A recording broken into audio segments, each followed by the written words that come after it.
Dans Senseiya Omega, l'arc du sanctuaire reprend l'un des plus grands classiques de la saga, l'ascension des 12 maisons par les chevaliers de bronze pour sauver Athéna. Mais cette fois, ce n'est plus un faux grand pop qui règne sur le sanctuaire, c'est Mars, dieu de la guerre, qui l'a faite prisonnière pour imposer sa vision du monde. Et face à lui, une nouvelle génération de chevaliers, bien décidés à la libérer. Ce sanctuaire-là, c'est une version modernisée de celui qu'on a connu. On y retrouve des figures familières, des chevaliers d'or qui défendent leur maison avec honneur, d'autres qui ont été corrompus ou manipulés, et certains qui se dressent en ennemis avant de révéler leur part d'humanité. Omega ne cherche pas à copier l'ancien mythe, il le réinterprète avec ses codes à travers ses 12 chevaliers d'or. C'est une nouvelle génération de symboles qui se dessine. Certains sont justes, puissants, inoubliables, d'autres moins marquants, plus discutés, mais tous méritent qu'on s'y attarde parce qu'ils ont tous quelque chose à raconter. Moi c'est Pegasus et aujourd'hui on part en direction du sanctuaire pour un portrait de chaque chevalier d'or de Senseiya Omega.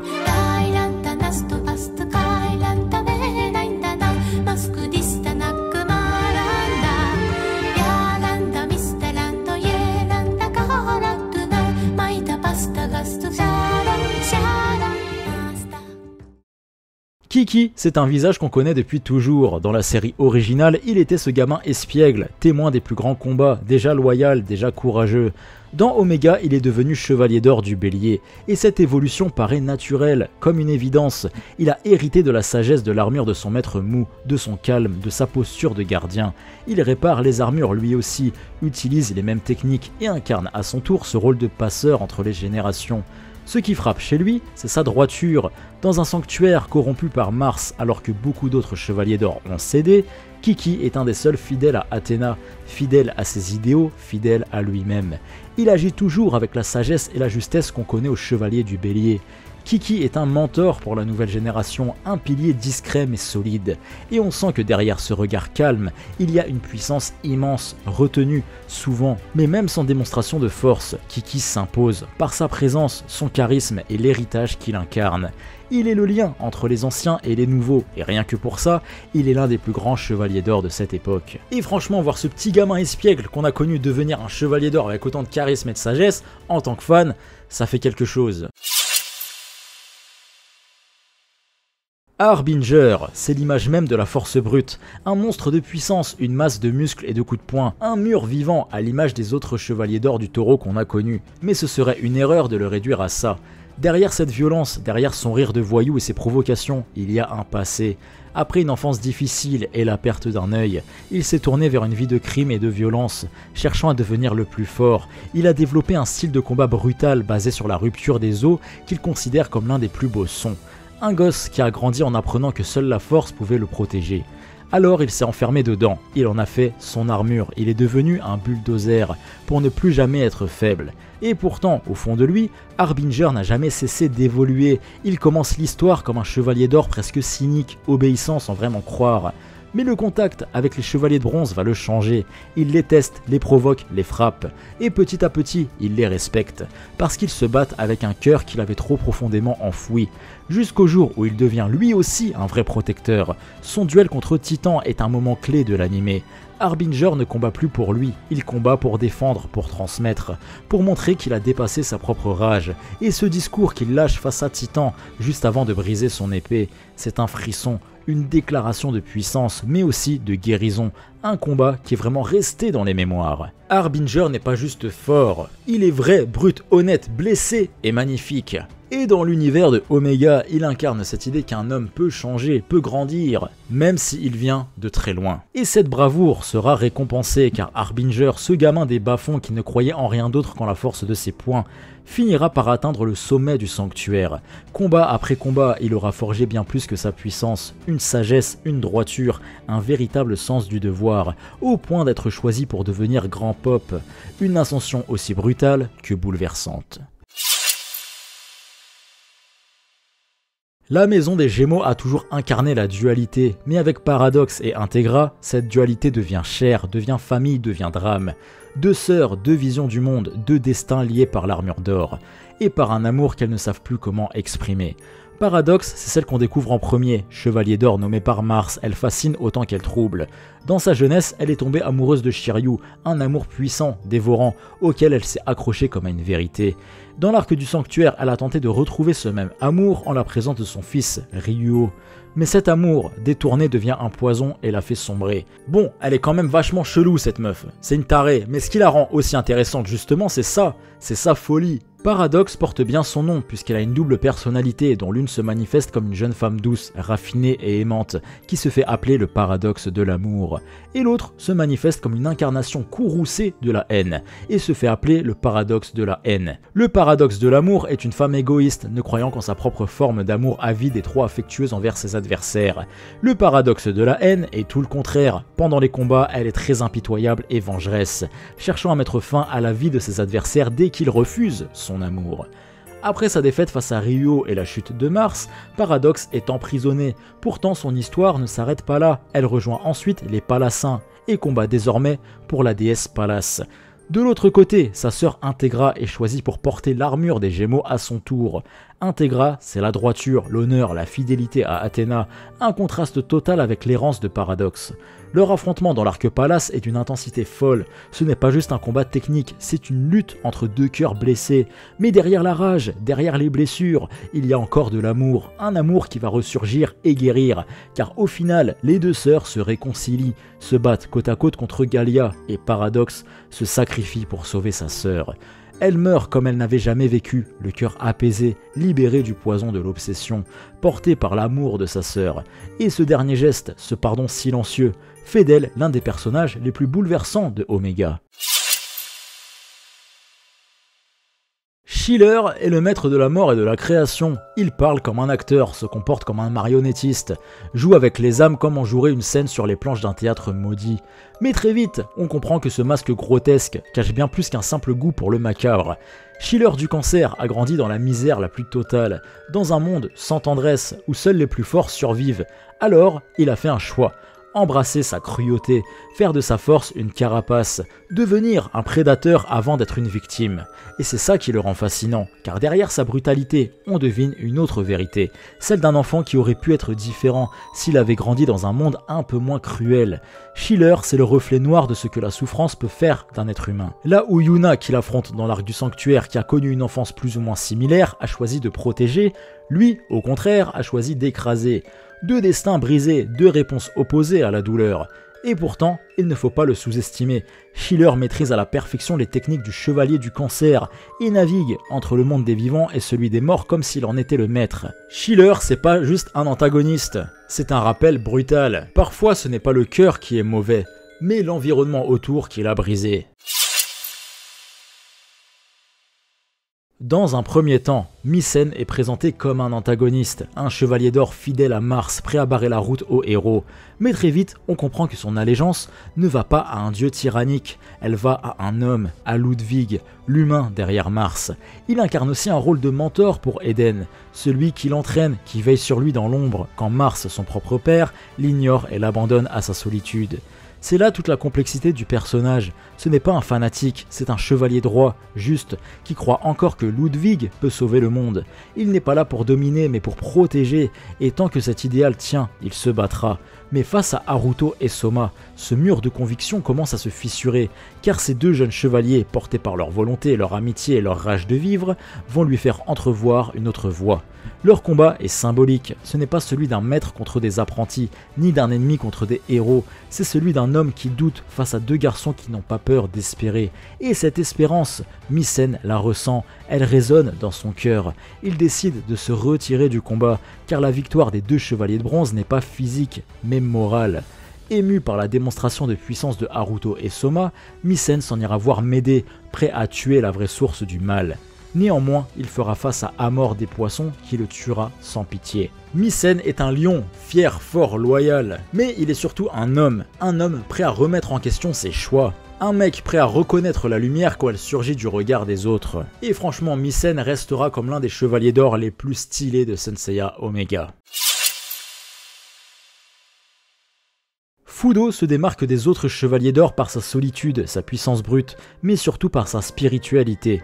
Il ne ressemble à aucun autre chevalier d'or, ni même à ses prédécesseurs de la Vierge. Là où Shaka par exemple était présenté comme l'homme le plus proche de Bouddha, Fudo suit une autre voie, celle de Akala, divinité bouddhiste associée au feu et à la colère. Fudo ne médite pas dans la lumière, il brûle dans les flammes d'une foi intransigeante. Calme et impassible, il a longtemps prié pour le salut de l'humanité, espérant que la paix s'imposerait d'elle-même. Mais ce qu'il a vu du monde l'a profondément déçu, la corruption grandissante, la violence, l'égoïsme. À ses yeux, l'humanité s'était perdue. Alors il a cessé d'espérer et a choisi de croire en Mars. Non pas en tant que dieu, mais en tant qu'idéologie, celle d'un monde nouveau, bâti sur des fondations saines. Il n'a pas trahi Athéna par haine, mais par désespoir. Et puis vient le combat contre Eden, une confrontation intense, pas seulement de force, mais de conviction, de blessures profondes. Fudo incarne l'absolu, la justice figée, implacable. Il frappe en priant, il juge en combattant. Pour lui, dévier du chemin de Mars, c'est trahir la seule chance qu'a le monde de renaître. Mais face à lui, Eden ne vient pas avec des dogmes, il vient avec des doutes, des failles, son cœur brisé. Le poids de l'abandon de son père, la mort de Arya, le vide immense qu'il traîne derrière lui. Et pourtant, il tient debout, et surtout, il avance. Eden ne frappe pas pour détruire, mais pour comprendre, pour défendre.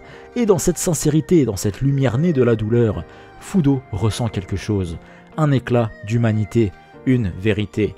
Et alors, l'immuable vierge fléchit, il laisse passer Eden, pas parce qu'il a été vaincu, mais parce qu'il a été ébranlé, touché, éveillé. Ce jour-là, Fudo comprend que la justice ne peut pas être une ligne droite imposée d'en haut, elle doit passer par le cœur, et ce garçon qu'il affrontait, il le reconnaît enfin comme un véritable chevalier. Dès lors, Fudo se ralliera à Athéna, il jouera un rôle décisif, aussi bien à la fin de l'arc du sanctuaire que dans la guerre contre Pallas. Toujours intransigeant, mais désormais guidé par une lumière plus vaste, celle née non pas de la colère divine, mais de la foi retrouvée en l'humanité. Quand Genbu apparaît dans Saint-Seiya Omega, on ne sait pas encore grand chose de lui. Il est calme, presque froid, silencieux, mais avec cette aura. Ce truc indéfinissable qui impose le respect dès la première scène. Il n'a pas besoin de longues phrases ni d'exploits spectaculaires, son charisme parle pour lui. Et quand on découvre qu'il a été formé par Doko, tout prend sens, puisque Genbu n'est pas un figurant, il est un successeur, un véritable héritier de la balance. Si Shiryu ne peut plus porter l'armure à ce moment-là, c'est parce que son corps porte encore les séquelles de son affrontement contre Mars. Alors Genbu prend sa place, sans hésiter, sans chercher la reconnaissance. Il se lève parce que c'est ce que fait un chevalier d'or, parce que quelqu'un doit protéger ceux qui ne peuvent pas se défendre. Il porte cette armure car personne ne le pouvait à ce moment-là. Dans l'arc du sanctuaire, il affronte Tokisada, chevalier d'or du Verseau, un duel marquant, pas seulement pour sa mise en scène, mais pour ce qu'il dit de Genbu. Il incarne la droiture, la sagesse, le calme. Il est un pilier, un guide. Il combat pour les jeunes qui montent les marches du sanctuaire, mais surtout, il les élève, par son exemple, par sa présence, par cette autorité naturelle qui n'a rien de violent. Mais c'est dans l'arc Pallas que Genbu va écrire sa propre légende, lorsqu'il affronte Aegir qui a en sa possession l'épée sacrée d'Hyperion. Il sait très bien que ce combat sera son dernier, il ne peut pas gagner, il n'est pas censé pouvoir résister, et pourtant il se dresse, il donne tout, il parvient même à fissurer cette arme divine. Genbu ne gagne pas, il tombe, mais il tombe en chevalier, en gardien, en héros. Genbu aura tenu la balance avec honneur le temps qu'il fallait, et quand il tombe, ce n'est pas une fin, c'est un relais qui passe, une transition naturelle, légitime, car après lui c'est Shiryu qui reprendra l'armure, et ce sera juste, parce que Genbu a tenu la maison, parce qu'il a préservé l'héritage, parce qu'il a incarné la balance dans ce qu'elle a de plus belle et de plus noble. Il n'est pas le plus célèbre, il n'est pas le plus flamboyant, mais il est de ceux qu'on n'oubliera jamais, parce qu'il était là quand c'était le plus dur, et qu'il a fait ce que seuls les vrais chevaliers d'or savent faire, se battre pour les autres, se taire quand il le faut, et se sacrifier quand il n'y a plus d'autre choix. Sonia du Scorpion est l'un des personnages les plus bouleversants de Saint-Seiya Omega. Elle incarne une tragédie vivante, prise entre son devoir, son passé et une douleur qu'elle n'a jamais pu exprimer. En tant que fille de Mars et sœur de Eden, elle a été élevée dans l'ombre d'une idéologie de conquête, privée de choix, façonnée pour servir une guerre qui n'était pas la sienne. Toute sa vie, on lui a imposé des ordres, une loyauté, un masque, et elle s'y est soumise, sans jamais avoir l'occasion de vivre pour elle-même. Son destin bascule lorsqu'elle affronte Soma, chevalier du Petit Lion, dont le père est mort de ses mains. Soma a grandi avec cette haine portée par un désir de vengeance ardent, et ce combat aurait pu n'être qu'un règlement de compte sanglant, mais quelque chose d'autre se joue, car Soma a perçu la détresse de Sonia, la douleur silencieuse qu'elle porte. Derrière l'ennemi, il voit une femme piégée, et plutôt que de la condamner, il choisit de lui tendre la main, de la comprendre et de lui pardonner. Ce moment est l'un des plus beaux de Saint Seiya Omega, deux âmes abîmées qui se reconnaissent dans leurs failles, et qui, au lieu de se détruire, se libèrent mutuellement. Sonia, jusqu'alors enfermée dans un rôle, commence à exister pour elle-même, et ce chemin la mène au sacrifice. Dans un acte ultime de liberté, elle choisit de donner sa vie pour protéger ceux qu'elle voulait autrefois combattre. Elle ne le fait pas parce qu'on lui a ordonné, elle le fait parce qu'elle l'a décidé. Pour la première fois, elle est libre, et lorsque son armure d'or se brise dans ses derniers instants, c'est tout sauf anodin. C'est l'armure de contrainte qui se fissure, c'est la femme qu'on n'avait jamais laissé exister qui meurt enfin en paix, affranchie. Sonia n'aura jamais été une véritable ennemie. Elle était une victime de la guerre, du destin, de l'ambition des autres. Mais elle aura su, à la toute fin, reprendre possession de sa vie. Elle n'aura jamais connu le bonheur. Mais dans sa mort, elle trouve enfin la paix. Et dans nos cœurs, à nous, elle laisse une trace indélébile. Ah, Seiya du Sagittaire, c'est plus qu'un chevalier d'or, c'est une légende vivante, un symbole, un rêve d'enfant devenu réalité. Parce que pour nous qui avons grandi avec lui et qui avons suivi chacun de ses pas, chacune de ses blessures, le voir aujourd'hui revêtu de l'armure du Sagittaire, c'est bouleversant, comme si tout ce qu'il avait traversé, tout ce qu'il avait perdu, tout ce qu'il avait donné trouvait enfin un écho, une reconnaissance sacrée. Cette armure l'a toujours effleuré, lui est apparue à des moments cruciaux, l'a protégé, guidé, encouragé, comme si elle le reconnaissait déjà. Et aujourd'hui, c'est officiel, il en est le porteur. Et c'est logique, parce que Seiya a toujours été ça, un chevalier de la lumière, un symbole d'espoir, une flèche qui perce les ténèbres. Chacune de ses apparitions dans Saint Seiya Omega est un frisson, un moment suspendu, comme si le temps s'arrêtait pour le laisser parler, pour le laisser briller. Quand Seiya entre en scène, tout change, son cosmos réchauffe, rassure, galvanise.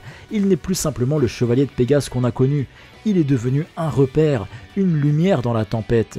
Pour Koga et les autres, il est carrément une figure presque divine, une présence tutélaire, le modèle à atteindre. Et ce qui frappe, c'est à quel point il porte l'armure d'Aiolos avec naturel, avec justesse, avec dignité. Seiya est l'héritier légitime de Aiolos. Il incarne la même droiture, la même noblesse, la même volonté de protéger Athéna jusqu'au dernier souffle. Il ne la porte pas simplement, il la prolonge, il l'honore. Et à chaque fois qu'il est là, il marque les cœurs, il incarne ce que signifie être un chevalier d'or, pas par la puissance, pas par l'autorité, mais par la fidélité, par l'abnégation, par cette force douce qui élève les autres. Seiya inspire, toujours, encore, parce qu'il est resté lui-même. Rien que repenser à son apparition face à Apsu, ou son rôle dans l'Arc Palace, franchement, ça file des frissons. Ionia du Capricorne, c'est une légende oubliée, un ancien chevalier d'or qui a connu Athéna à travers les âges depuis les temps anciens. Il l'a vu se réincarner encore et encore, souffrir, se battre, tomber. Et dans cette boucle sans fin, il s'est juré de la protéger, coûte que coûte, même si ça devait le conduire à l'impensable. À une époque reculée, il formait de jeunes apprentis chevaliers. Obsédé par son idée de protéger Athéna, il renda les entraînements de plus en plus brutaux et douloureux pour ses élèves. Mais un jour, ceux qu'il avait formés se sont rebellés. Pris dans la folie de son amour dévorant pour Athéna, Ionia a commis l'irréparable. Il a dû tous les tuer, un acte terrible, commis au nom d'un idéal, un paradoxe tragique. Et pour cela, il ira lui-même s'emprisonner pendant de longues années, enfermé avec ses remords et surtout ses convictions. Durant sa captivité, il écrivit des centaines et des centaines de livres. Lorsque Saori fonde la Palestre, cette académie destinée à former les futurs chevaliers, c'est à Ionia qu'elle confie la direction de l'école, et avec cela, elle lui rend l'armure d'or du Capricorne. C'est ainsi qu'il revient dans la lumière. Mais Ionia est un homme brisé, un homme dont la foi est devenue trop lourde à porter. Il ne supporte plus de voir Athéna souffrir, et dans sa détresse, il tombe dans l'illusion. Il se convainc que Mars, le dieu de la guerre, est la seule voie possible pour enfin libérer Athéna de son cycle éternel de douleur. Pour Ionia, servir Mars, c'est mettre fin à l'ère de la souffrance. Pour lui, ce n'est pas une trahison, c'est un acte de piété. Bon, le mec, c'est clairement un gros taré, hein. C'est un gros fanatique, il est totalement fou. Malgré sa folie, Ionia est extrêmement puissant, puisqu'il ne combat pas uniquement avec ses poings, il combat surtout avec ses mots. Sa parole est sacrée, et grâce à un grimoire mystique, il donne des ordres qui deviennent réalité. Il peut ordonner à ses ennemis de se blesser eux-mêmes, ou même il peut rajeunir son propre corps. Chez lui, le verbe est une force. Ses mots peuvent tout contrôler. Amor des Poissons lui-même le dit, Ionia est peut-être le plus puissant chevalier d'or. Mais Ionia a confondu la dévotion avec la soumission, l'ordre avec le salut. Il a perdu de vue ce qui fait la beauté d'un chevalier, l'amour, l'espoir et la lumière du cœur. Son combat contre Koga et Yuna est entre guillemets bouleversant puisqu'il combat comme un dieu, il domine tout. Et pourtant, c'est un simple garçon poussé par la foi et l'amitié qui le fait vaciller. C'est l'humanité, pure et incandescente, qui le renverse. Ce moment montre encore une fois que le cosmos n'est pas une affaire de puissance, c'est surtout une affaire de lumière intérieure, de ce feu qu'on porte en nous quand on se bat pour les autres. Tokisada est cruel, sadique et impitoyable. En plus d'être un chevalier d'or, il est un maître du temps, froid et calculateur. Ancien chevalier d'argent de l'horloge, il recevra plus tard l'armure du Verseau des mains de Médée, après avoir juré allégeance à Mars. Son cosmos explose de puissance, il fige ses ennemis dans un temps immobile, ralentit leurs mouvements à l'arrêt et dispose d'un arsenal temporel maîtrisé à la perfection. Tokisada est cruel jusqu'à l'obsession, il manipule ses adversaires comme des marionnettes, les écrasant avant même qu'ils ne puissent riposter, imposant sa volonté comme une sentence irrévocable. Il ne combat pas par honneur, il torture, humilie, brise l'âme autant que le corps. Mais son règne du temps ne dure pas. Face à Haruto et Ryuo, légèrement aidé par Genbu, il vacille. Défait, il invoque son ultime plan, emprisonner ses ennemis dans les confins du temps, une dimension où même la vie est volée. Et c'est là qu'on découvre la profondeur de sa folie. Mais son histoire ne s'arrête pas là. Car sauvé de cette dimension infernale, Tokisada revient dans la saison 2 en tant que palassin, toujours obsédé par son obsession pour la domination totale, sa cruauté, son arrogance et sa soif de pouvoir ne connaissent aucune limite. Il est l'image même de ce qu'un homme peut devenir quand il se perd dans sa quête de contrôle absolu. Amor des Poissons est d'une beauté glaciale et surtout d'une cruauté raffinée. Il incarne une forme de noblesse pervertie. Frère de Médée, il partage avec elle ce mépris pour le monde, ce regard supérieur posé sur l'humanité comme sur une collection de choses mortes.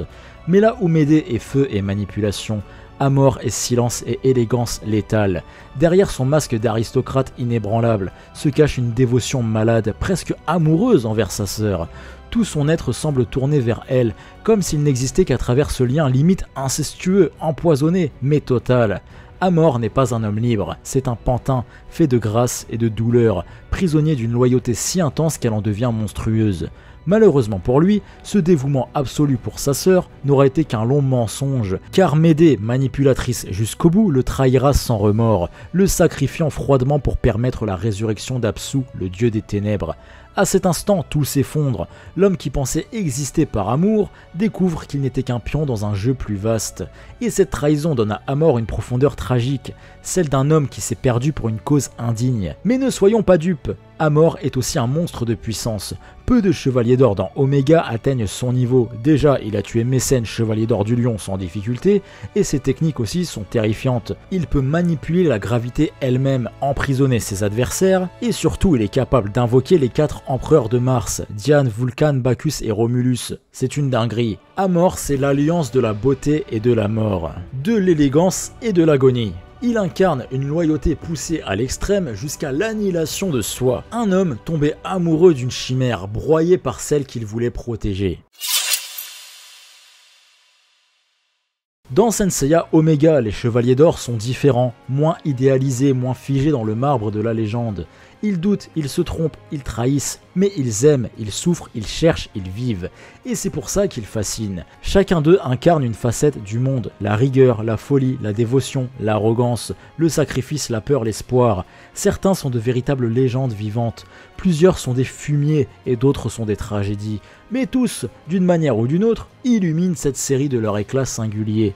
Saint Seiya Omega ne cherche pas à imiter le passé, mais déconstruit le mythe pour tenter de proposer autre chose.